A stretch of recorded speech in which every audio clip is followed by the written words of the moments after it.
या सत्राचे सन्माननीय अध्यक्ष कुंभार सर, तसेच या सत्रामध्ये माझ्याबरोबर बोलणारे दोन सहयोगी होते दिलीप चव्हाण आणि डॉक्टर कांबळे सर, सभागृहामध्ये उपस्थित असणारे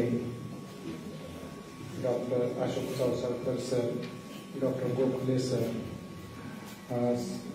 तत्वज्ञान परिषदेचे सर्व पदाधिकारी, तत्वज्ञान परिषदेसाठी आलेले सर्व प्राध्यापक वर्ग, महाविद्यालयातील सर्व प्राध्यापक, महाविद्यालयाचे प्राचार्य, स्टाफ आणि बंधू भगिनींनो, लोकशाही पुढील आव्हाने आणि उपाय या विषयावरती दोन वक्ते बोललेले आहेत आणि त्यांनी दोन्ही बाजूंनी राज्यशास्त्रातल्या बऱ्याच गोष्टी सांगितलेल्या आहेत.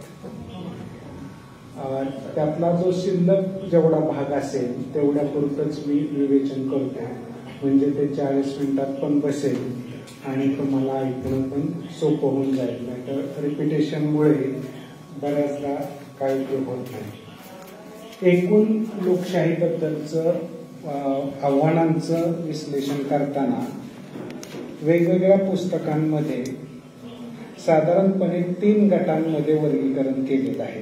त्यातला पहिला भाग म्हणजे ज्याला ते लोकशाहीचं वरचा पापुंद्रा मानतात किंवा वरची बाजू मानतात. त्याच्यामध्ये निवडणुका, निवडणूक प्रचार, संघटन अशा अनेक गोष्टींचा समावेश आहे. आणि तुम्हाला तर या निवडणुकांच्या बद्दलची एक कथा माहित आहे की निवडणूक हा एक उत्सव झाला, त्याच्यानंतर निवडणूक ही मोठी बाजारपेठ पण झालेली आहे.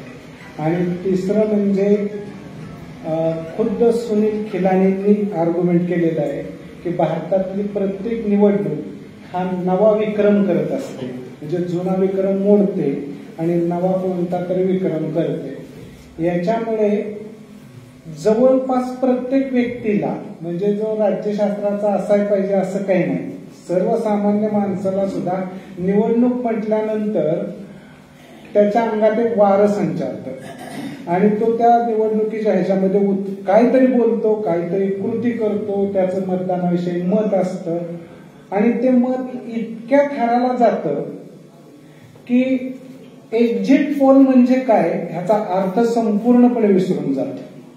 म्हणजे एक्झिट पोल म्हणजे निवडणुकीचा निकाल आहे आणि त्याच्यावरती हमरी तुंबरीवरती भांडण मीडियामध्ये, आपल्या स्टाफ रूम मध्ये आणि समाजात चौका चौकात चालू असतं. आणि या एक्झिट पोलचं आणि लोकशाहीचा ज्या पद्धतीने एक्झिट पोल होत आहेत त्या संबंधात कसलाही संबंध नाही. कारण तो एक्झिट पोल कोणी कोणाला वोटिंग दिलं याच्यापेक्षा सुद्धा सर्वे कशासाठी व्हावा अशी मूळ कल्पना होती. तर तो सर्वे याच्यासाठी होता की लोकशाही कोणत्या वर्गापर्यंत जाते, कोणता पक्ष कोणत्या वर्गाची बाजू घेतोय किंवा कोणता समाज कोणत्या पक्षाला सपोर्ट करतोय याचा काहीतरी एक ठोकताळा, याचं काहीतरी एक भक्कम डॉक्युमेंट आपल्याकडे असावं.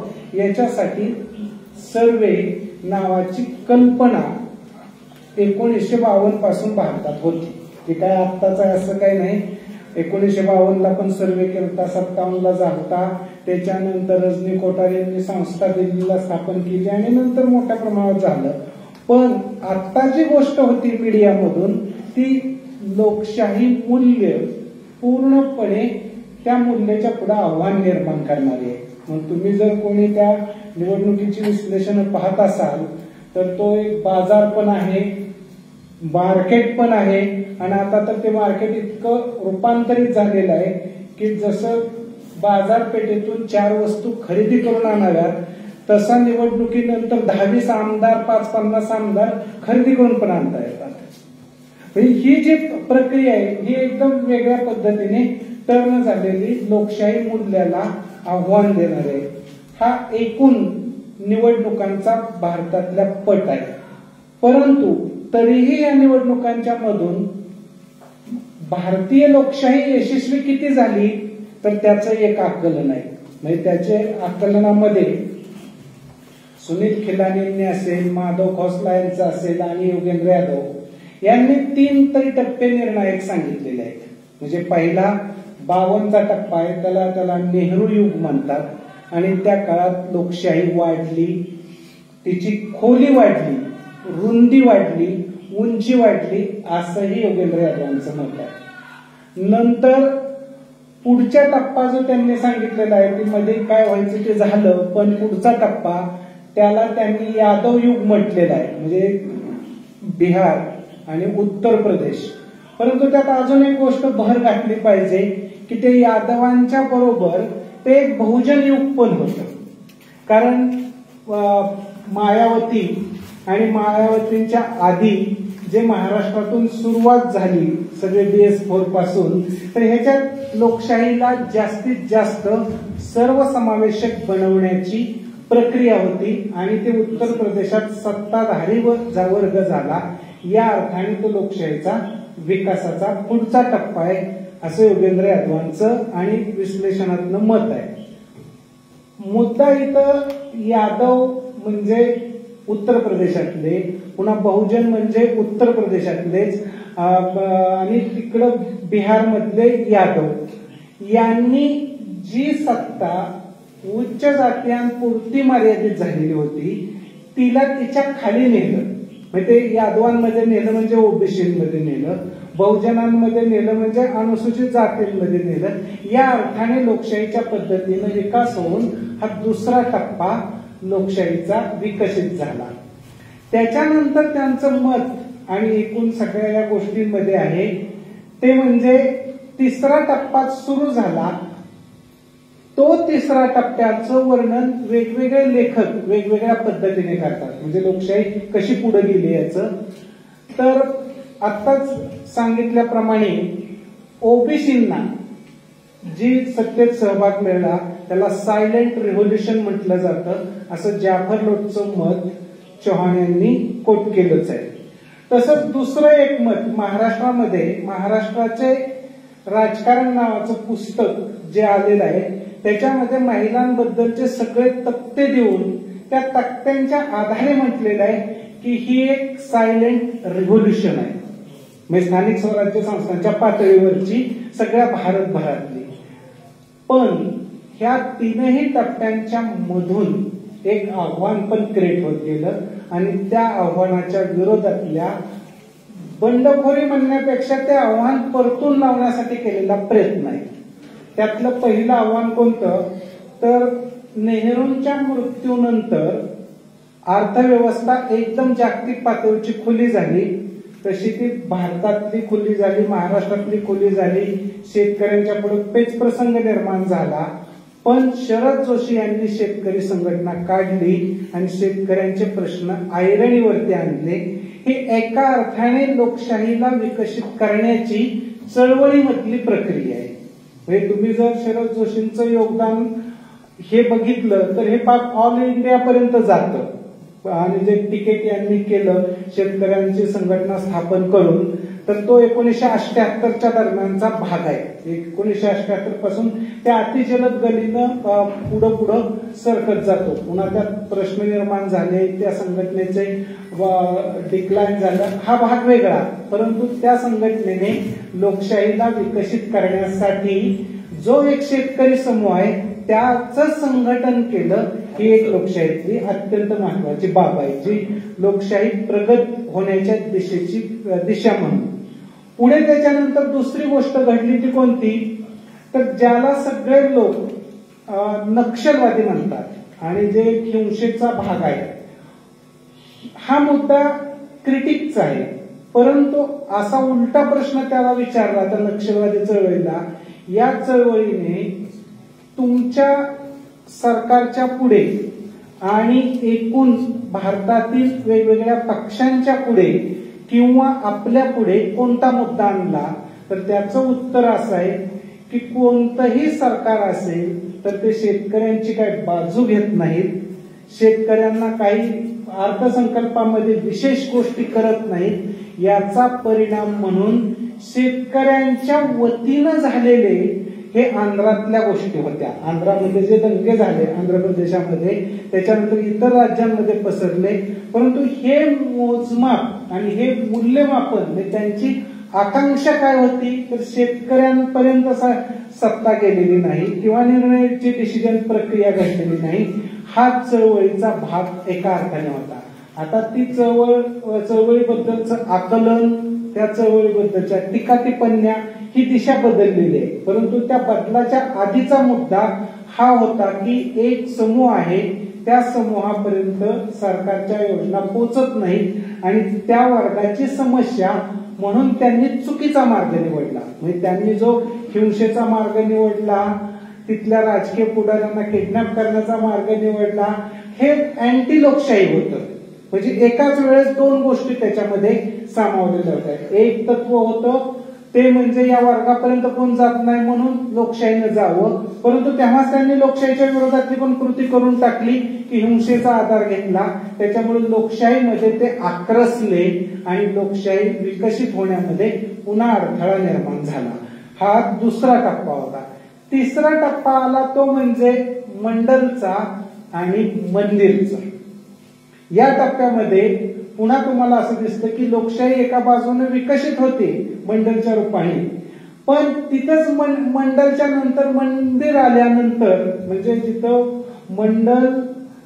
मंदिर ही प्रकरणं आल्यामुळे परिणाम असा झाला की एकूणच सत्तेचा प्रवाह जो लोकशाहीला विकसित करत होता, पार्टिसिपेशनला विकसित करत होता, तो खुंटला आणि त्याचा प्रवाह उलट्या दिशेने सुरू झाला.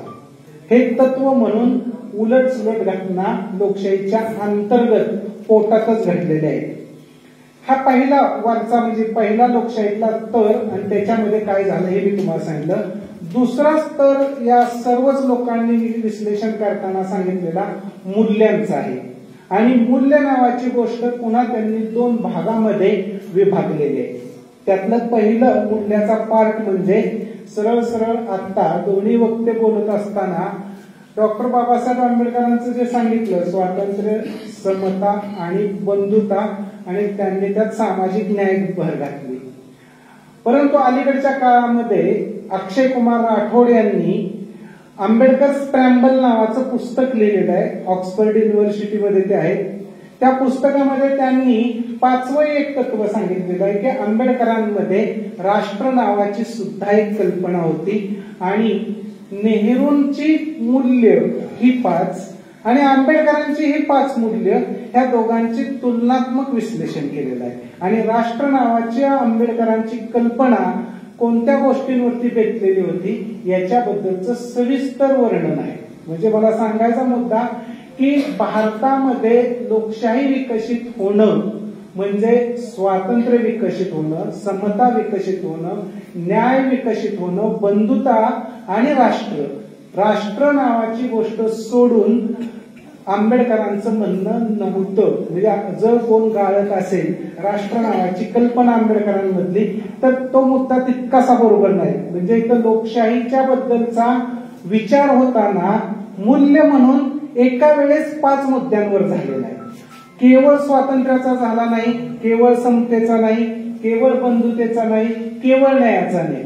हे 5ही मूल्य एकत्रित घेऊन प्रयत्न झाला असं आर्ग्युमेंट अक्षय कुमार राठोड यांच्या आंबेडकर स्क्रॅम्बल या पुस्तकाच्या आधारे आपल्याला करता येतं. म्हणजे हे 5वा मुद्दा मी आवर्जून तुम्हाला सांगतोय आणि तो मुद्दा वेगळ्या पद्धतीने दिलीप चव्हाण यांनी महात्मा फुलेंच्या राष्ट्र नावाच्या कल्पनेच्या संदर्भात स्पष्ट केलेला आहे. म्हणून तिथं काय मी पुनरावृत्ती करत नाही त्याची. पण इथं आणखीन एक मुद्दा आहे महत्वाचा मूल्य म्हणून. ह्या मुद्द्याचं तितकंसं सिरियसली विवेचन झालेलं नाही. महात्मा फुलेंना राष्ट्र उभा करण्याच्या पहिलं म्हणजे राष्ट्र उभा करायचंय पण त्याच्याही आधी नागरिक उभा करायचा होता. नागरिक म्हणजे व्यक्ती आणि तो नागरिक उभा करताना ते नागरिकाला ऍक्टिव्ह बनवत होते. परंतु आपण जेव्हा 19व्या शतकात आलो तेव्हा आपण त्या नागरिकाचं रूपांतर लोक या कल्पनेत केलं. लोक ही संकल्पना एकदा वर्कआउट झाली की ती प्रचंड पॉप्युलर झाली. म्हणजे आज सुद्धा आपल्या बोलण्यामध्ये लोक लोक लोक ह्या कल्पनेला प्रचंड महत्व प्राप्त झालं आणि नागरिक या कल्पनेचं महत्व कमी कमी होत गेलं. याच्यामुळे हे दोन्ही वक्ते सांगत होते त्यातला मुख्य मुद्दा जो आहे तो असा आहे की आपण व्यक्तीला माणूस म्हणून त्याचे हक्क कमी देतो आणि त्याच्याकडून आशा आकांक्षाने अपेक्षाच खूप ठेवतो आणि तर काय करत नाही ह्याची एक यादी केली जाते. काय करतो हे सांगितलं जात नाही, काय नाही करत याच्यासाठी सीसीटीव्ही कॅमेरे असतात, सतत वॉचिंग असतं, सतत पोलीस स्टेट असतं. पोलीस दुसरं काहीच करत नाहीत, वॉचिंग ठेवणं आणि नजर कैदेत असल्यागत नागरिकांची अवस्था करून टाकली जाते. म्हणून इथं महात्मा फुलेंना अपेक्षित होतं ते म्हणजे नागरिक घडवणं आणि पुढं आपल्याकडे आली ती लोक नावाची कल्पना. ह्याच्यामध्ये जे द्वंद्व निर्माण झालेलं आहे आणि महात्मा फुलेंची कल्पना मागं पडलेली ती आता पुनर्जीवित केली तर लोकशाहीला पुढे जे आव्हान निर्माण झालेलं आहे तर त्याला काहीतरी एक मोठ्या प्रमाणावरती उपाय म्हणून पाहता येऊ शकतो. म्हणजे उपाय काय तर यातला हा एक भाग आहे. नंतर एक अत्यंत महत्वाचा मुद्दा जो आहे तो म्हणजे राजकीय मूल्यांच्या बद्दलचा. त्यांनी सांगितलं तसं की हे राजकीय मूल्य फ्रेंच राज्यक्रांतीतून नाहीत आलेली, अमेरिकन राज्यक्रांतीतून नाहीत आली, तर ते बुद्धाच्या फिलॉसॉफीतून आले. हा एक भाग आंबेडकरांनी दिलेल्या इंटरप्रिटेशनचा आहे.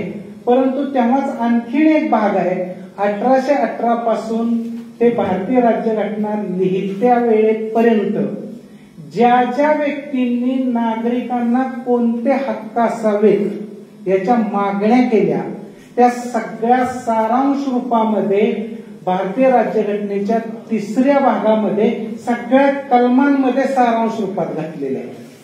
जर तुम्ही त्या मागण्यांचं आणि हे लोक म्हणजे त्या घटनेतल्या कलमांचा एकमेकांशी समन्वय जोडला तर तुमच्या लक्षात येतं की हे काय वेस्टमिनिस्टर मॉडेल नाही, हे इंडियामध्ये इंडियाच्या गरजेनुसार तयार करण्याचा प्रयत्न केला होता. आणि ह्याच बद्दल म्हणजे याच्याबद्दल बोलताना आंबेडकरांनी एक उपमा दिली होती की जी सामान्य माणसाला समजेल. आंबेडकर असे म्हणाले होते की कापड आहे म्हणून काय माझा कोट शिवला जातो किंवा शर्ट शिवला जात नाही, माझ्या मापाचा कोट किंवा शर्ट शिवावा लागतो. तसं ही मूल्य आहेत म्हणून काय भारताला गरजेचे आहेत तसं नाही, भारताच्या पद्धतीने ती तयार केली. म्हणजे याचा अर्थ असा होतो की ह्या सर्व मूल्यांना वेस्टर्न मूल्य आहेत, पाश्चिमात्य देशांना आयात केलेले आहेत असा भाग नाही, तर ह्या मूल्यांना भारतीय लोकांच्या गरजेनुसार, भारतीय लोकांच्या इच्छा आकांक्षेनुसार आणि मागणीनुसार त्याला शिफ्ट करून भारतीय म्हणून आकार दिलेला आहे. असा त्यातला लोकशाहीचा भाग होता. आज आपण नेमकं उलट पाहतोय. आज आपल्याकडे पाहण्याची परिस्थिती काय आहे तर ही मूल्य भारतीय नाहीत, परदेशी आहेत. आणि परदेशी आहेत हा आपला दैनंदिन व्यवहार आहे म्हणून लोकशाही अडचणीत आहे, लोकशाही पुढे आव्हान आहे. याचं पुन्हा एका पुस्तकातलंच तुम्हाला उदाहरण सांगतो. जॉन लिन्स आणि अल्फ्रेड स्टीफन नावाच्या लेखकांबरोबर योगेंद्र यादवांनी एक पुस्तक लिहिलेलं आहे आणि त्या पुस्तकामध्ये त्यांनी या संकल्पनांचं क्लासिफिकेशन करताना एका बाजूला म्हटलेलं आहे की भारतात काय बनवण्याची प्रक्रिया झाली तर राज्य बनवण्याची. भारतात राष्ट्र राज्य बनवण्याची प्रक्रिया राज्याच्या तुलनेत कमी प्रमाणात झालेली आहे. पहिला म्हणजे प्रिफरन्स किंवा पहिला क्रमांक जो दिला तो राज्य तयार करण्यासाठीचा किंवा राज्य घडवण्यासाठीचा, राज्याचं मेकिंग करण्यासाठीचा. आता मुद्दा तिथंच काय क्रिएट होतोय ते म्हणतात की एक भाषा, एक संस्कृती, एक धर्म ही भारतीय राज्याची गरज नव्हती, ती अजून घडवायची आहे. महात्मा फुलेंमध्ये राज्य घडवण्याचा प्रकल्प होता आणि तिथून पुढच्या आंबेडकरांमध्ये सुद्धा राज्य घडवण्याचा प्रकल्प होता आणि तुम्हाला त्याचे काही धागेदोरे मिळतात. उदाहरणार्थ स्टेट सोशलिझम असेल, महात्मा फुलेंमध्ये असेल की राज्याने ऍक्टिव्ह घेऊन गरिबांची समस्या तळागाळातल्या लोकांपासून सोडवणं असेल, असं तुम्ही ते पाहायला गेला तर राज्य म्हणजे काय, तर त्यांचं असं म्हणणं आहे राज्य म्हणजे बहुविविधतेचा एक प्रयोग होता. म्हणजे बहुविविधता या भारतामध्ये आहे, तिला ऍक्सेप्ट केले पाहिजे. आणि पुन्हा एकूणच मुद्दा आहे, बहुविविधता जशी भारतात आहे तशी तुम्ही म्हणाल जगभर सर्वत्र आहे. तर त्यालाही त्याचं उत्तर अशाच पद्धतीचं आहे की अमेरिकेच्या बहुविविधतेशी कसं हँडल करायचं हा निर्माण केलेला पॅटर्न वेगळा आहे. ऑस्ट्रेलियाच्या बहुविविधतेशी कसं हँडल करायचं हा वेगळा पॅटर्न आहे. परंतु भारताने भारतातल्या बहुविविधतेला कसं हँडल करायचं हे भारताचं एक मिरॅकल आहे. म्हणजे तुम्हाला तुमची कुठलीही गोष्ट न सोडून देता भारताची बहुविविधता मान्य करता येते आणि भारताच्या बहुविविधतेमध्ये राहता येतं. आता तिथं किंचितसा त्यांनी मतभिन्नता पंडित जवाहरलाल नेहरूंच्या युनिटी इन डायव्हर्सिटीशी पण व्यक्त केलेली आहे. त्यांचं म्हणणं आहे हा पण छोटा शब्द आहे किंवा आयडिया आहे, याच्यापेक्षा अजून मोठी आयडिया वापरली गेली पाहिजे ह्या एक गोष्ट कॅप्चर करण्यासाठी. परंतु या मुद्द्यावर भारतीय लोकशाहीनं जी बहुविविधता राज्य म्हणून ऍक्सेप्ट केली ती जगाला दिलेली योगदान आहे. म्हणजे नुसतं ते भारतापुरतं मर्यादित नाही असंही त्यांचं आर्ग्युमेंट आहे. म्हणजे हे सगळे तिघजण मिळून जागतिक लेखक आहेत आणि जागतिक पातळीचं त्यांचं आर्ग्युमेंट आहे. त्या आर्ग्युमेंटमध्ये ते बोलताना दिसतात. आता याच्यानंतरचा एक मुद्दा अत्यंत महत्वाचा जो मला सांगायचा आहे आजच्या परिस्थितीवर आधारित, आणि ते मला असं वाटतं की डॉक्टर बाबासाहेब आंबेडकरांच्या समग्र साहित्यामध्ये पण आलेलं आहे आणि अलीकडे बरेच लोक त्याच्यावरती लिहितात आणि बोलतात सुद्धा. तो मुद्दा आहे घटनात्मक नैतिकता, जे त्यांनी पार्लमेंट घटना परिषदेमध्ये एक भाषण दिलं, मद्रासला एक भाषण दिलं होतं आणि त्यानंतर त्यांनी सांगितलं होतं ते म्हणजे घटनात्मक नैतिकता जोपर्यंत राज्यकर्ता वर्ग पाळत नाही, नागरिक पाळत नाही, तोपर्यंत भारतीय लोकशाही यशस्वी होणं प्रचंड अवघड आहे. कारण तुम्ही घटनात्मक नैतिकता ती मूल्य जर प्रमाणात मानली नाही तर या गोष्टीबद्दलचे अनेक प्रश्न उपस्थित होऊ शकतात. याचं पुन्हा रिथिंकिंग म्हणून आता एवढ्यात एक बोस नावाच्या पश्चिम बंगालमधल्या लेखिका आहेत, त्यांनी पश्चिम बंगाल केंद्रित पुस्तक लिहिले. परंतु त्या पश्चिम बंगाल केंद्रित पुस्तकामध्ये घटनात्मक नैतिकतेचा ऱ्हास कसा होतो याच्यावरती सविस्तर चॅप्टर लिहिलेला आहे आणि त्यातूनच लोकशाहीच्या पुढे कशी आव्हानं उभी राहिली हे त्यांनी प्रतिपादन केलेलं आहे. म्हणजे हे सगळं राजकीय मूल्यांबद्दलचा भाग आहे. आता राहिला याला जोडून असणारा कोणता भाग, तर जो काही लोक मांडतायत आणि मला असं वाटतं की हे सेशन सुरू झाल्यापासून मी ऐकतोय त्याच्यावरून, मतभिन्नता हे माणसाचं वैशिष्ट्य आहे, पण मतभिन्नतेमध्ये साम्य पाहून त्याचा समन्वय घालणं हे खरोखर लोकशाहीसाठी फार महत्वाची गोष्ट आहे. भारतीय स्वातंत्र्य संग्रामामध्ये जर काय झालं असेल तर नेमकी हीच गोष्ट झाली होती. मतभिन्नता प्रचंड होती पण त्याच्यामध्ये समानता काय आहे ती एकत्रित आणल्या गेली आणि त्याचा सिंथेसिस झालेला होता. ऍक्च्युली तो सिंथेसिस वेगवेगळ्या पद्धतीनं करण्यातलं एक उदाहरण शंकर दत्तात्रय जावडेकरांचं आपण सांगू शकतो की ज्यांनी मार्क्सवाद एका बाजूला, गांधीवाद एका बाजूला, दोन्हींची मूल्य एकत्रित जोडली आणि त्या आधारे भारताच्या कशा समस्या सुटतील याच्याबद्दलचं एक प्रारूप दिलं. ऍक्च्युली त्याच पद्धतीनं मला असं वाटतं की माझ्या आधीचे दोन्ही वक्ते बोललेले आहेत की ह्या दोन मूल्यांचा, दोन वेगवेगळ्या विचार प्रवाहांचा समन्वय घालणं, समन्वयाचा मधून एका रस्त्याने पुढे जाणं हे भारतीय लोकशाहीच्या अडथळ्यांवर मात करण्याचा एक जालिम उपाय आहे.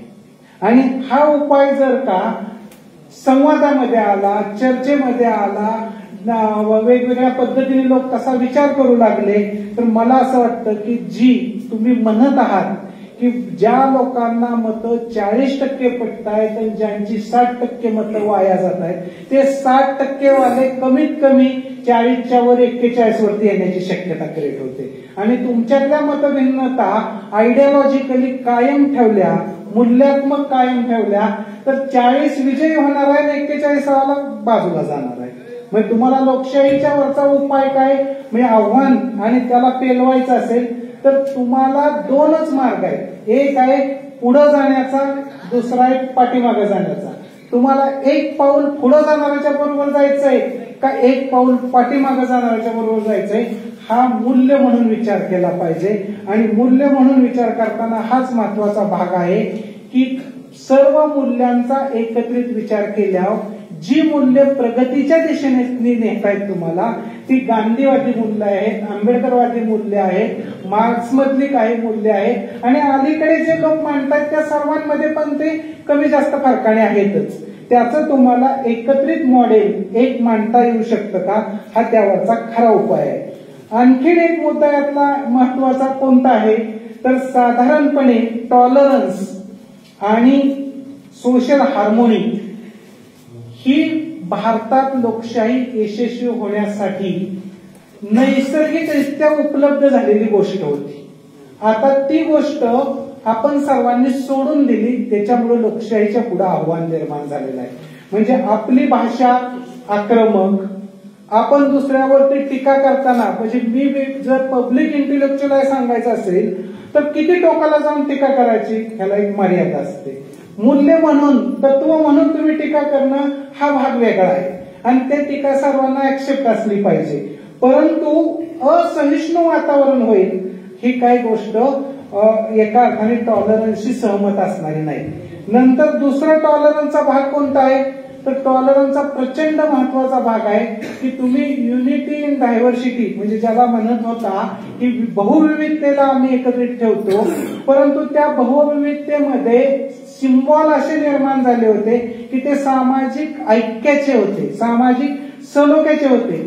ते सामाजिक सलोख्याचे सिम्बॉलच तुम्ही ट्रान्सफर जर करत असाल सामाजिक कलहामध्ये तर लोकशाहीच्या पुढे सर्वात मोठं आव्हान उभं राहू शकतं. म्हणजे तुम्ही आजही नीट बारकाईनं बघायला लागला तर मी तुम्हाला महाराष्ट्राचं साधं उदाहरण सांगतो की तुम्ही जर मुंबई किंवा जव्हार ह्या पट्ट्यात गेला तर कोळी लोक स्वतःला काय समजतात तर तो त्यांचा म्हणणं आहे की आमचा हा कोळवण भाग आहे आणि कोळी म्हणजे काय आहे तर ते पुन्हा म्हणतात दर्याचा राजा आहे. आणि दर्याचा राजा म्हणजे काय आहे तर पुन्हा ते म्हणतात की परदेशी लोक जे हिंसा करत होते त्यांना आम्ही अडवलेलं आहे, त्या हिंसेचे विरोधक आहोत म्हणजे अहिंसेचे समर्थक आहोत. तुम्हाला त्यांच्या आतल्या धारणा, म्हणजे हे जर तुम्ही साधारणपणे 1500 ते 17व्या शतकाच्या दरम्यानचं गोवा डोळ्यासमोर आणला आणि गोव्यामध्ये पोर्तुगीज कसे लोकांना जिवंत जाळत होते आणि त्यावेळेस हे कोळी लोक कसे अहिंसेचं समर्थन करत होते तर मग कळायला लागतं की या भारतीय भूमीमध्ये लोकल लेवलला एक सोशल हार्मोनीच्या धारणा होत्या, आयडिया होत्या आणि त्या आयडिया त्यांच्या मनामध्ये खूप रुतून बसलेल्या होत्या आणि त्या रुतलेल्या मूल्यांना आज टर्न केलं जाते. ते टर्निंग पॉइंट हा लोकशाही पुढचं आव्हान आहे. कारण भारतामध्ये सर्वात महत्वपूर्ण जर गोष्ट कोणती असेल तर लोकल लेवलच्या या मूल्यांनीच आधी लोकशाहीला आधार दिला आणि नंतर ती राज्य पातळीवरती, राष्ट्र पातळीवरती यशस्वी होत गेली. आता यातला पुढचा भाग आहे की ज्याच्यावरती बोलले गेलेला आहे, परंतु मुद्द्याचा उल्लेख म्हणून हिंसा हे भारतीय लोकशाही पुढचं सर्वात मोठं आव्हान आहे. ते म्हणजे जातीय हिंसा आहे, राज्य संस्थेने क्रिएट केलेली हिंसा आहे, म्हणजे दहशतवाद असेल किंवा इतर गोष्टीतून आलेली हिंसा असेल, लिंचिंग वगैरे प्रकरणातून गटांची हिंसा वेगवेगळ्या असेल. ह्या हिंसेला कंट्रोल करण्यासाठी अल्टरनेटिव्ह पर्याय कोणता तर तो नुसता केवळ फोटोच्या पुरता शिल्लक राहून चालत नाही, त्याच्या पुढे जाऊन तुम्हाला गांधीजींनी लोकशाहीची कल्पना सांगितलेली ही अहिंसक लोकशाहीची होती आणि तिला तुम्ही नीटनेटकं जोपर्यंत सांगत नाही आजच्या चौकटीमध्ये, आजच्या सामाजिक प्रश्नांच्या संदर्भात तोपर्यंत लोकशाहीचं पुढचं आव्हान पेलवलं जाऊ शकत नाही. म्हणजे हिंसेला अल्टरनेटिव्ह पर्याय आत्ताच्या तरी सिच्युएशनला महात्मा गांधी हे एक आहेत, याच्या पाठीमागे गेला तर बुद्ध आहेत, जैन फिलॉसॉफी मधले काही पार्ट आहे, पण ज्याचा त्याच्या अभ्यासावरून हा भाग पुढे येणार आहे. परंतु तो भारतीय लोकशाहीसाठी महत्वपूर्ण भाग आहे. यानंतरचा महत्वाचा भाग म्हणजे कोणता, की जो मी तुम्हाला सांगत होतो तो तिसरा टप्पा. मी आतापर्यंत 2 सांगितले आणि तिसरा मूल्यांच्या बद्दलचा तिसरा म्हणजे त्यांनी पब्लिक पॉलिसी हे क्षेत्र डिफाईन केलेलं आहे. पब्लिक पॉलिसी म्हणजे कोणती, तर industrial public policy, agricultural public policy आणि सर्व्हिस सेक्टरातली पब्लिक पॉलिसी. यापैकी इंडस्ट्री सुद्धा आज आपली पब्लिक पॉलिसीच्या बद्दल दुय्यम दर्जावरती गेलेली आहे. ऍग्रिकल्चर तर कुणाच्या विचाराच्या क्षेत्राच्या बाहेरच आहे आणि पहिला अव्वल दर्जाचा क्रमांक सर्व्हिस सेक्टरला मिळाल्यामुळे सर्व्हिस सेक्टर मधून ज्या ज्या कल्पना पुढे येत आहेत त्या ओपन इकॉनॉमीच्या आहेत आणि जागतिकीकरणाला सपोर्ट करणाऱ्या. यातून मग परिणाम तुमच्या पुढे असा निर्माण झालेला आहे की यातून वर्ग सुट्टा सुट्टा झाला आणि प्रत्येक व्यक्ती सुट्ट्या पद्धतीने विचार करते. म्हणजे माझा व्यवसाय प्रगतिशील कसा झाला पाहिजे आणि मी श्रीमंत कसा झालो पाहिजे, याच्याऐवजी तुम्ही सामूहिक पद्धतीनं इंडस्ट्रीचा विकास ग्रामीण भागामध्ये अविकसित भागामध्ये झाला पाहिजे याचा प्लॅन, याचं नियोजन नाही. आणि तिसरा मुद्दा शेती आणि ज्याला सामाजिक क्षेत्र म्हटलं जातं, यांनी ज्याला सामाजिक न्याय म्हटलं, या अशा 3-4 जरी योजना तुम्ही पुढे आणले क्षेत्र, म्हणजे आरोग्य पॉलिसी, एज्युकेशन पॉलिसी, असे काही ठराविक मुद्दे पुढे आणले, इथं पॉलिसी आहे का असा क्रिटिकल प्रश्न विचारला तर इथं योजना आहेत, पॉलिसी नाही, असं बऱ्याचदा क्रिटिक झालेलं आहे. मग हे नेमकं खरं काय आहे, हे लोकशाहीचा अभ्यासक म्हणून, पॉलिसीचे थिंक टँक वाले म्हणून त्याचा विचार करण्याची गरज आहे. मला असं वाटतं की एका पॉलिसी बद्दलचा अभ्यास पीएचडीला करताना सर्वे केल्यानंतर असं लक्षात आलं होतं की अनुसूचित जाती आणि अनुसूचित जमातींच्या बद्दलच्या योजनांवरती फोकस ज्यादा आहे, पॉलिसीवरती फोकस कमी आहे. म्हणजे पॉलिसी ही दुबळी आहे आणि योजना मात्र आपण जसं म्हणतो रेवडी वाटणं त्या पद्धतीनं केल्या जातात का. लोकशाहीमध्ये नेमकं उलट झालेलं, सरळ गणित करण्याची गरज आहे आणि ते केलं तर मग लोकशाही पुढचं आव्हान पेलवण्याची एक शक्यता निर्माण होते. असे एकूण हे मुद्दे मी तुम्हाला सांगितल्यानंतर यातून फायनल शेवटचा मुद्दा राहतो तो असा, लोकशाहीमध्ये धोरण ठरवण्यामध्ये, म्हणजे या धोरणाच्या तिसऱ्या पार्टचा छोटा भाग आहे, कुणाचा सहभाग असावा, तर त्याला असं म्हटलं गेलेलं आहे, ज्याचं जळतं त्यालाच कळतं. त्याच्यामुळे प्रश्न आहे, महिलांचा प्रश्न असेल तर महिलांची पॉलिसी महिलांनी ठरवली पाहिजे. जर हा आदिवासींचा प्रश्न आहे तर आदिवासींनी आदिवासींची पॉलिसी ठरवली पाहिजे.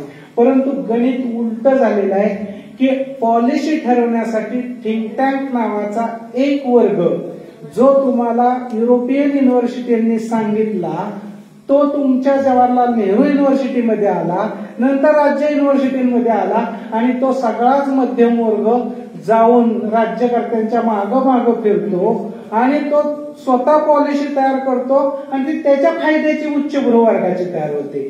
ही पब्लिक पॉलिसी सामान्य लोक तयार करत नाहीत आणि सामान्य लोकांपर्यंतही जात नाही. पण लोकशाहीचं आव्हान हे आहे की पब्लिक पॉलिसी ठरवण्यासाठी त्या व्यक्तीला प्रत्यक्ष सहभागी करून घेतलं पाहिजे आणि त्याला सहभागी करून घेतलं तर पब्लिक पॉलिसीचा ढांचा बदलेल, नंतर धोरण बदलेल आणि धोरणानंतर मग नीटनेटकं वाटप होईल आणि नीटनेटकं वाटप झाल्यानंतर लोक लोकशाहीला म्हणतील की योग्य आहे, त्याच्यावर विश्वास ठेवतील. आज लोकशाहीवरचा विश्वास कमी झाला, याचा कारण ज्यांना गरज आहे ते व्यक्ती पॉलिसी ठरवत नाही, तर पॉलिसी ठरवण्यामध्ये लागे बांधे खूप आहेत.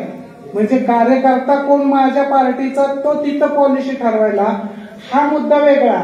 बुद्धिजीवी वर्ग पॉलिसी ठरवायला जाणं तो मुद्दा वेगळा, आणि ऍक्च्युली ज्याला खरंच कळतंय म्हणजे तो सामाजिक चळवळीतला असेल, कदाचित त्याने स्वतः अभ्यास केलेला असेल, तर मग लोक नावाची कल्पना नागरिक नावाच्या कल्पनेकडे वळेल. आणि नागरिक काय एकदा ऍक्टिव्ह झाला तर लोकशाही ऍक्टिव्ह होईल. कारण एकदा लोकशाही स्थापन केली कायमस्वरूपी ती तशीच राहील असं काही नाही. लोकशाही जर तुम्हाला वाढवायची असेल, जपायची असेल, तिची निगा राखायची असेल तर तिचा तेवढ्या पद्धतीने नीटनेटकी काळजी पण घ्यावी लागते. आपण गेल्या अनेक दिवसात लोकशाहीची काळजी नाही घेतली म्हणून आव्हान निर्माण झाले, आणि काळजी न घेता आता गळा काढून रडायला लागलोय की लोकशाहीचे पुढे एवढी मोठी आव्हानं आहेत. म्हणजे जर आपली आव्हानं पेलवायची असतील तर लोकशाहीची निगा राखण्याचं ब्रीद आपण पाळलं पाहिजे. म्हणजे घटनात्मक नैतिकता आपण पाळली पाहिजे. आपण आपल्याला वाटतं तसं कृती करून उपयोगाची नाही, हा मुद्दा यातून पुढे येतो. असे एकूण 6-7 मुद्द्यांना अनुसरून मला असं वाटतं की हे जर मुद्दे आपण आपल्या जीवनामध्ये दैनंदिन राबवले,